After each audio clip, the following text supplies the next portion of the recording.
Underground money giant trap. एक गांव में धीरज और नीरज नाम के दो भाई रहते थे। उनके पिताजी उनके नाम पर बहुत धन दौलत छोड़ कर गए थे।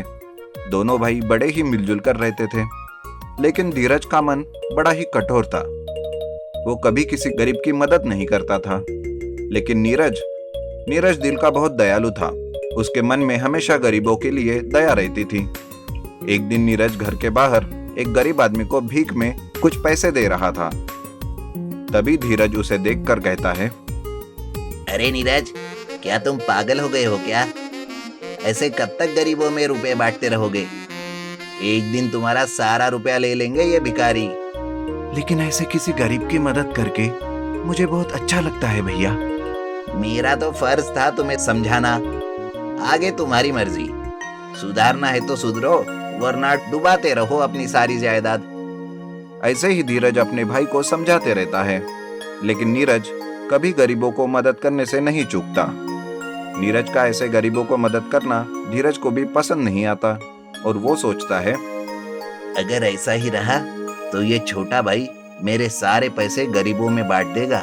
मैं अपने बाबूजी की कमाई ऐसे गरीबों में बंटने नहीं दूंगा। कुछ भी करके मुझे कुछ तो करना होगा।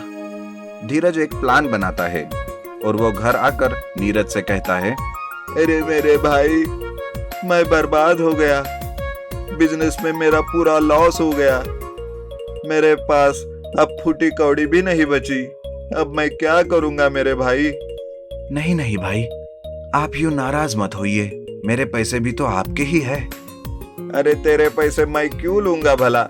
मैं अपने ही नहीं संभाल पाया तो तेरे पैसे को कैसे हाथ लगा सकता हूँ? नहीं भैया, ऐसी कोई बात नहीं। आप जब चाहे मेरे पैसे ले सकते हैं। मैं आपको कुछ नहीं कहूंगा। ये बात सुनते ही धीरज झोपड़ी के आंगन में चुपके से एक अंडरग्राउंड कमरा बनाता है और चालाकी से कुछ ना कुछ काम है बोलकर नीरज के अलमारी से वो पैसे लेने लगता है। पैसे लेकर चुपचाप अंडरग्राउंड कमरे में वो छुपा कर रखने लगता है। इधर नीरज इस बात से बिल्कुल बेखबर होता है कि उसका भाई उसके पैसों को बड़ी चालाकी से चुरा रहा है। ऐसा करते करते धीरज नीरज के सारे रुपए लेकर अपने पास अंडरग्राउंड कमरे में रख देता है और एक दिन नीरज से कहता है, देख नीरज, आज तेरे पैसे भी खत्म हो गए। अब हम क्या करेंगे? आप चिंता मत कीजिए भाई। बड़ा घर नहीं तो कम से कम हम झोपड़ी में तो रह सकते हैं ना।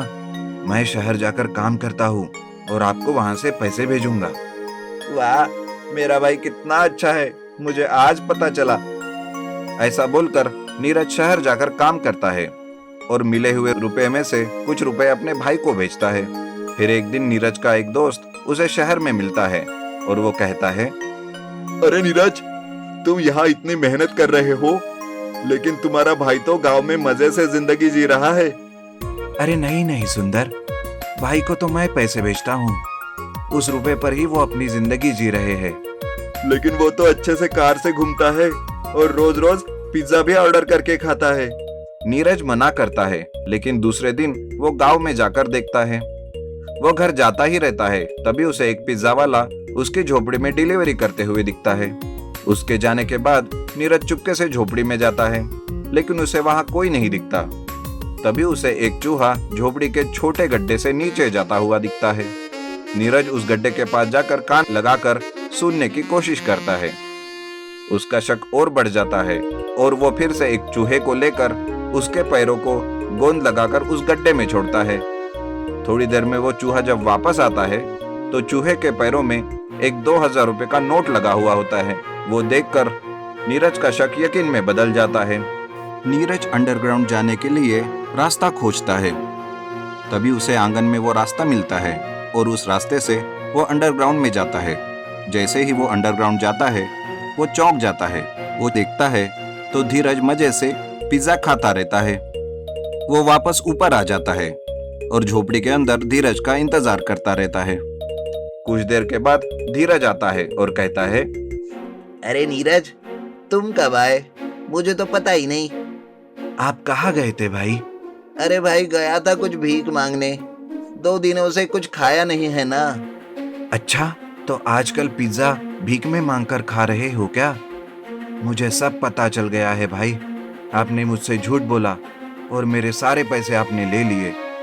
अरे नीरज, ये क्या बक रहे हो? इसका क्या सबूत है तुम्हारे पास? कुछ भी बके जा रहे हो, चले जाओ यहाँ से। नीरज वहां से चला जाता है, लेकिन दूसरे दिन वो गांव के सरपंच को लेकर झोपड़ी में आता है और सबको अंडरग्राउंड कमरे में जाकर दिखाता है। ये देखते ही धीरज शर्म से गर्दन नीचे झुकाता है। वो बहुत शर्मिंदा होता है और भाई के सारे पैसों को लौटा देता है। फूड ट्रक वाला। एक गांव में कैलाश नाम का आदमी फूड ट्रक चलाता था। वो अपने आप को बहुत चालाक समझता था। साफ सफाई का बिल्कुल भी ख्याल नहीं रखता था। एक दिन कबीर नाम का आदमी ट्रक के पास आता है। ए भाई, एक चाय देना, गर्मा गर्म होनी चाहिए। ये लीजिए चाय। क्यों भाई, इसमें तो मक्खी पड़ी है। आपके दिए हुए पैसों से मक्खी नहीं तो क्या हाथी पड़ेगा? ये कहते हुए कैलाश पास ही के टेबल पर बैठे जगदीश के पास जाता है। एक प्लेट इडली लाओ, एक प्लेट इडली लाओ। कैलाश इडली लाकर देता है। क्यों भाई, इडली इतनी छोटी क्यों है? अरे भैया, इडली छोटी नहीं है, प्लेट बड़ी हो गई है। इतने में कबीर वहां आता है। क्यों भाई, गर्मा गर्म क्या है, लेकर आओ। ये सुनकर कैलाश चूल्हे में जल रहा गर्मा गर्म कोयला लाकर उसके सामने रखता है। ये क्या भाई, गर्मा गर्म खाने के लिए लाने को कहा था, तुम ये अंगार क्यों ले आए हो? आपने ये अंगार ही तो पूछा था। अरे बाप रे, तुम तो कुछ टेढ़े लगते हो। ठीक है, एक काम करो, एक प्लेट डोसा लाओ। प्याज को अच्छे से बारीक काट कर हरी मिर्च और घी डालकर लाना। डोसा एकदम से सोने के रंग में चमकना चाहिए। ये सुनकर कैलाश वहाँ से डोसा कहकर चिल्लाता है। डोसा! अरे वो जो मैंने कहा था, क्या वो सब बेकार है? वो भी तो बोलो ना। ये सुनकर कैलाश चूल्हे में जल रहा गर्मा गर्म कोयला लाकर उसके सामने रखता है। ये क्या भाई, गर्मा गर्म खाने के लिए लाने को कहा था, तुम ये अंगार क्यों ले आए हो? आपने ये अंगार ही तो पूछा था। अरे बाप रे, तुम तो कुछ टेढ़े लगते हो। ठीक है, एक काम करो, एक प्लेट डोसा लाओ। प्याज को अच्छे से बारीक काट कर हरी मिर्च और घी डालकर लाना। डोसा एकदम से सोने के रंग में चमकना चाहिए। इतने में वहाँ साबिर नाम का आदमी आता है। अरे भाई कैलाश, जो कल मैंने यहाँ से उपमा खाया था बहुत मजेदार था। एक काम करो, एक उपमा और लेकर आओ।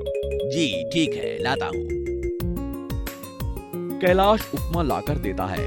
ये क्या, ये तो कल का लगता है। हाँ, आपने ही तो पूछा था, इसलिए मैं कल का उपमा ले आया। इतने में फूड इंस्पेक्टर वहाँ आता है। आई एम फूड इंस्पेक्टर, तुम्हारे ट्रक का फूड टेस्ट करना है। अच्छा, तो फिर ये सब कौन है? मेरे पास आए दिन 3-4 फूड इंस्पेक्टर आते रहते हैं और वहाँ सब बर्तन मांज रहे हैं। उस फूड इंस्पेक्टर को बहुत गुस्सा आता है। मुझे एक प्लेट इडली चपाती और बिरयानी पार्सल करो।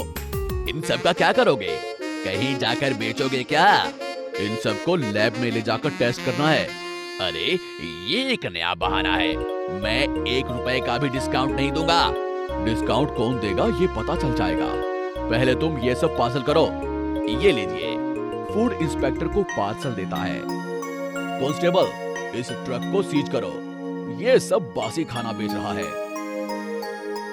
ये सुनकर कांस्टेबल ट्रक को सीज कर देता है। तो दोस्तों, इस कहानी से हमें ये शिक्षा मिलती है कि हमें अपने काम के साथ कभी भी बेईमानी नहीं करनी चाहिए और ग्राहकों को सही दाम में सही चीज ही देनी चाहिए। आपको हमारी ये कहानी कैसी लगी, हमें कमेंट बॉक्स में जरूर बताएं। और यदि आप ऐसी ही और भी कहानियां सुनना चाहते हैं तो हमारे चैनल को सब्सक्राइब करना ना भूलें। शुक्रिया। Boat driver. एक जमाने में राजमहेंद्र नाम के गांव में एक राजा नाम का व्यक्ति गोदावरी नदी में बोट चलाता था। इस किनारे से उस किनारे लोगों को ले जाया करता था। एक दिन शाम होने के कारण कोई भी बोट में चढ़ने नहीं आया। इससे वो दूसरे किनारे से घर वापस जाने के लिए सोचा। तभी एक महान पंडित उसकी बोट में चढ़ा और राजा नाव चलाने लगा। पंडित ने राजा से कहा, तुम्हारा जीवन बहुत कठिन है, तू जीवित रहकर भी एक मुर्दे के समान है। पंडित जी, आप ऐसा क्यों बोल रहे हैं? तुझे शास्त्रों का ज्ञान है? नहीं पंडित जी, तो तेरा आधा जीवन व्यर्थ हो गया। कम से कम पुराणों को तो ज्ञान होगा। नहीं पंडित जी, देख लिया, तेरे जीवन का आधे से ज्यादा हिस्सा व्यर्थ हो गया। कम से कम कविता तो आती होंगी। तो राजा, नहीं पंडित जी, हम जैसे नाव चलाने वालों को ये सब कैसे मालूम होगा? तब तो तुम्हारा जीवन पूरा एक बड़ा शून्य है। तुझे कुछ नहीं पता, तू जीवित रहकर भी एक पत्थर के समान है। कहा। यह सुनकर राजा आश्चर्य होकर महापंडित को देखते रह गया। इतने में नाव नदी के बीचों बीच आ गई। आसमान में घने बादल छा गए, हवाएं जोर जोर से चलने लगी। यह देखकर महापंडित डर गया और डर के मारे कांपने लगा। पानी नाव में आने लगा। राजा समझ गया थोड़ी देर में नाव डूबने वाली है। तो राजा, पंडित जी, आपको तैरना आता है? तो पंडित जी, नहीं, मुझे तैरना नहीं आता। तो राजा, तो आपको कोई नहीं बचा सकता। कहकर नदी में कूद गया और तैरते तैरते किनारे पे पहुंच गया। महापंडित नदी में डूब गया। इससे हमें पता चलता है कि किसी को नीचा नहीं दिखाना चाहिए।